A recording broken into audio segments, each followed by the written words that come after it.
I'm Kryn. Sitting here in my condo, my hand resting on the small swell of my belly, I can't help but reflect on the long and arduous journey that has brought me to this moment. It all started with a phone call that shattered my world. I was parked outside my office, the noise of traffic blending with the weariness of a long day. My phone buzzed, showing my grandma's name. I smiled, her calls were rare but always warm. I answered, expecting a chat about her garden or book club. Kryn, dear, her voice came through, soft yet troubled. How are you feeling? Are you any better? I frowned. Better, Grandma? I'm fine. What's wrong? There was a heavy silence, the kind that tells you the next words will change everything. Your parents told me you've been very ill. That's why you couldn't make it to Leo's wedding, she said. The words hit me like a punch. I felt my stomach twist, and my hands tightened on the steering wheel, even though I wasn't driving. What wedding? I managed to choke out. Your brother's wedding, sweetheart, last weekend, she replied. I stared at my reflection in the windshield, feeling like a stranger. My brother, Leo, was married. The family had gathered, celebrated, and taken pictures, while I sat here, completely oblivious. They had told everyone I was too sick to attend, but they hadn't even bothered to tell me there was a wedding. Grandma's voice trembled. Oh, Kryn, you truly didn't know. I forced myself to answer, my throat tight. No, I didn't know anything. For a moment, we were both silent. My heart was pounding so loudly that it seemed to echo in the quiet. Then Grandma sighed. I don't understand why they would do this, but I thought you should know. After we said our goodbyes, I sat there, the phone limp in my hand. The world around me remained the same, but mine had cracked open. It wasn't just about the wedding, it was the confirmation of what I had been trying to ignore my whole life. To my family, I was expendable, invisible. I started the engine, the steering wheel cold under my palms. My parents hadn't just left me out, they had lied and erased me, as if I didn't exist. I drove home in a daze, the question burning in my mind, why? As I entered my empty apartment, I dropped my bag on the couch and sat in the silence. The phone call replayed over and over in my head. It wasn't a mistake, it was a pattern that had been repeating for years. Leo had always been the center of our family. When we were kids, he played football, and every Saturday was spent at his games. My dad, Victor, would shout from the sidelines as if the world depended on each play, while my mom, Isabella, would clap as if every touchdown was a miracle. My art exhibitions or school projects would get nothing more than a polite nod. This imbalance continued into our adulthood. Leo went to business school and became the shining star of the Miller family. Dad would brag to anyone who would listen about his son closing big deals with top-tier companies. When I was promoted to team leader at my firm, a position I had worked so hard for, Dad barely looked up from his newspaper. Even the apartment I bought last year, my first real home, was dismissed as a temporary place. Mom would point out that Leo and his fiancée were looking at a luxury penthouse downtown. Mom's warmth was only for public occasions, like church or community events. She would introduce me with a big smile, but at home, she rarely asked about my life beyond if I had a boyfriend. Leo thrived on all the attention. He would smirk at the dinner table whenever Dad compared his successes to my supposed lack of progress. I had learned to shrink myself, to be the reliable but forgettable daughter. But that night, sitting alone in my apartment, something inside me snapped. Their silence about Leo's wedding wasn't just a small slight, it was proof that I wasn't part of their picture. I sat on the edge of my bed, still shaken from Grandma's call. I unlocked my phone and opened Instagram, a platform I rarely used. I needed proof, maybe Grandma was wrong, maybe it was a small, private ceremony. But the first picture I saw crushed that hope. Leo stood under a magnificent arch of red roses, a sharp suit fitting his broad shoulders. His bride was stunning in a white gown, her veil catching the light like a cloud. Dad walked Leo down the aisle with pride, as if it was his own achievement. I scrolled through the photos, my throat tightening. Mom was in tears during the vows, and the reception was a grand affair with crystal chandeliers, a ballroom filled with tables covered in silk, and a huge cake that probably cost more than my monthly rent. I recognized faces from all parts of my life, childhood friends, distant relatives, Dad's business associates, and Mom's book club friends. Everyone was there, raising glasses and smiling, except me. This wasn't a small gathering, it was a huge event. They had gone out of their way to invite almost everyone they knew, but not me. Each swipe of the screen felt like a knife in my heart. I saw Leo dancing with his bride, Mom laughing beside them, and Dad giving a speech with a glass of champagne in his hand. Their faces were full of joy, without a hint of guilt, as if I was never meant to be there. It was deliberate. I put the phone down and stared into the dark room. I hadn't been overlooked, I had been erased. I needed to know why.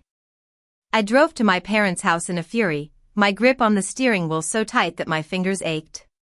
When I arrived, I didn't even knock. I pushed the door open, my chest burning with anger. Kryn? Mom's voice came from the kitchen. She appeared in the doorway, drying her hands on a towel. Her smile faded when she saw me. It's not Sunday. What's wrong? You know exactly what's wrong, I said, my voice sharper than I intended. Why wasn't I invited to Leo's wedding? Her face turned pale. She opened her mouth and then closed it, searching for an excuse. Finally, she murmured, "We just thought you wouldn't want a big crowd. You've never liked those kinds of events." I laughed bitterly. You decided for me. You cut me out of my own brother's wedding because you assumed I wouldn't enjoy it. Dad's footsteps sounded behind me. He emerged from the living room, looking annoyed. What's all the yelling about? I turned to him. Tell me why I wasn't invited. He glanced at Mom, then back at me, his jaw tight. You really want the truth? Leo has his life together. He's successful, and he's marrying someone who fits into our world. If you'd been there, you'd have looked out of place. The words cut through me like a blade. I couldn't breathe. Leo's voice came from the top of the stairs. He walked down casually, adjusting his cufflinks.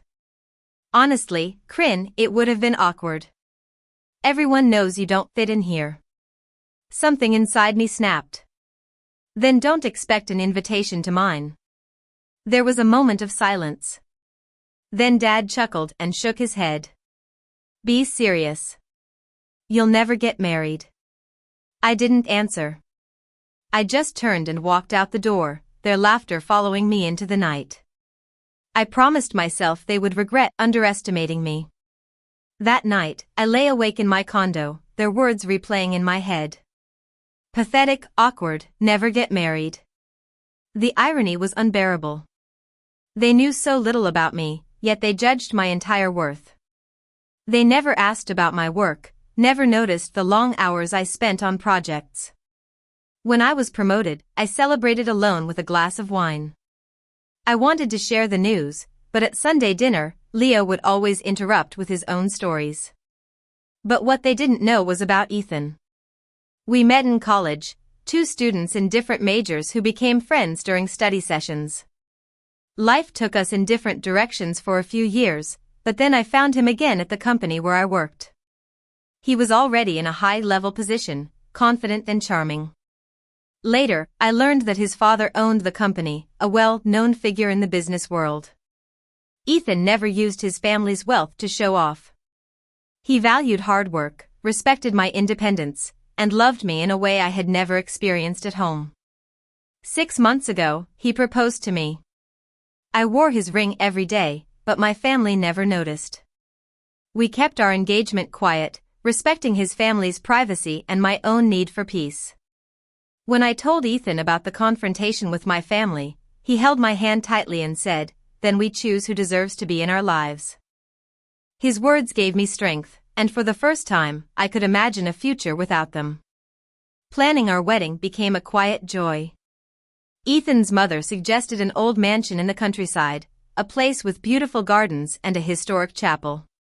His family offered to cover the cost, saying they wanted our day to be perfect without any financial stress.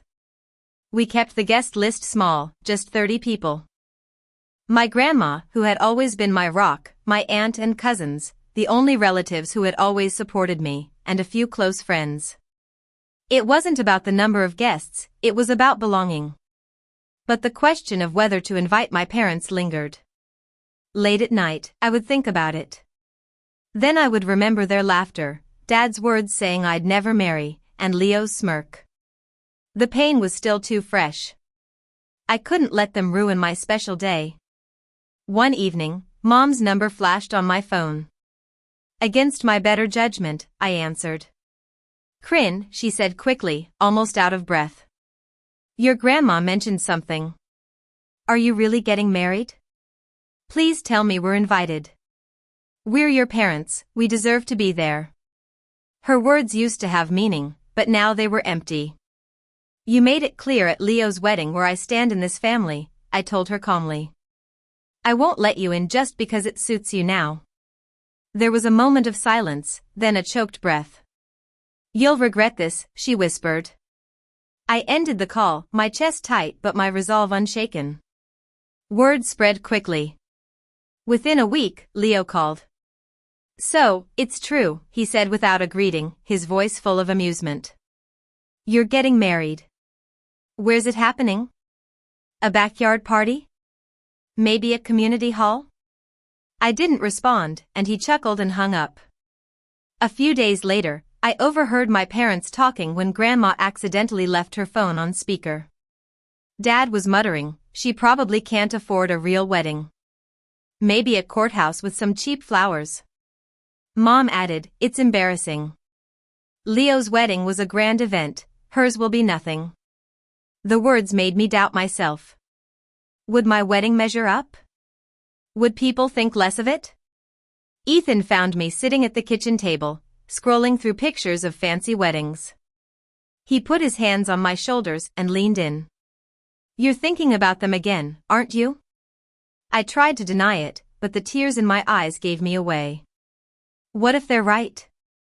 What if our wedding is just a pale shadow of Leo's?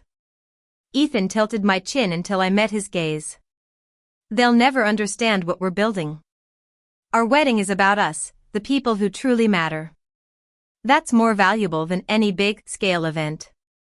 His words steadied me. I wasn't seeking their approval anymore. I was choosing a life they couldn't measure or mock. The day of the wedding arrived. The mansion was like something out of a fairy tale. Lanterns hung from the trees, and fairy lights lined the paths. As I walked down the aisle, Grandma's face was wet with tears, her smile bright. My aunt clasped her hands together in joy. Ethan's eyes never left mine. For the first time in years, I felt truly seen, not as a daughter or a sister, but as myself, worthy and loved. During the vows, I barely noticed the guests behind me, but I could hear my cousins quietly crying. It was an intimate moment I had always dreamed of. Dinner was served in the garden under the stars. My aunt gave a speech about resilience and how love is not about grand gestures but about quiet support. My cousins surrounded me, fixing my dress, taking pictures, and making me laugh. I thought I would feel the pain of my parents' absence, but instead, I felt peace. Their chairs were never meant to be there. Their absence was a gift. Later, my cousins posted some pictures online. I didn't care, I wasn't hiding anymore. I knew those pictures would reach my parents and Leo, and I knew they would see the life they thought I couldn't have. The morning after the wedding, my phone was flooded with missed calls, voicemails, and texts from my parents and Leo. Mom accused me of betrayal, writing long paragraphs about how a daughter should never shame her family. Dad was even harsher, saying I had humiliated them by marrying into a wealthy family without including them. Then Mom started posting on Facebook, painting herself as the victim, abandoned by her ungrateful daughter. I might have ignored it, but Ethan's father didn't. He called me into his office one evening, his face serious. "This ends now," he said. That night, he called my parents. I don't know what he said, but within hours, the posts disappeared and the calls stopped. A few months later, HR brought me a resume with Leo's name on it. He had listed me as a reference, as if our past didn't exist. I refused. 2 days later, he showed up at my apartment, shouting, "You're my sister. You're supposed to help me." I looked at him calmly. Family is supposed to help family. Where were you when you locked me out? His face turned red, but I didn't budge. He left empty-handed. Months passed, and for the first time in years, my life felt stable. Then I found out I was pregnant. I was filled with joy, and I told only Grandma at first. She cried on the phone, saying, "You'll be a wonderful mother, Crin." I believed her. A few weeks later, a package arrived at my door. Inside were tiny knitted baby booties and a photo of Mom sitting in her armchair with yarn in her lap. There was no note, just an unspoken olive branch. Not long after, I saw her post online, saying how excited she was to be a grandmother to both of her children's babies, as if nothing had ever happened. I stared at the screen, my stomach tightening. I didn't know if they had really changed, but I knew I wouldn't compromise. I wouldn't chase their approval or let them into my child's life just because of blood. If they wanted to be part of this new chapter, they would have to prove themselves. I closed my laptop and placed my hand on my belly. I finally understood what my family had failed to teach me. Blood ties only make you related, but respect and love are what make a family. And I was done settling for less.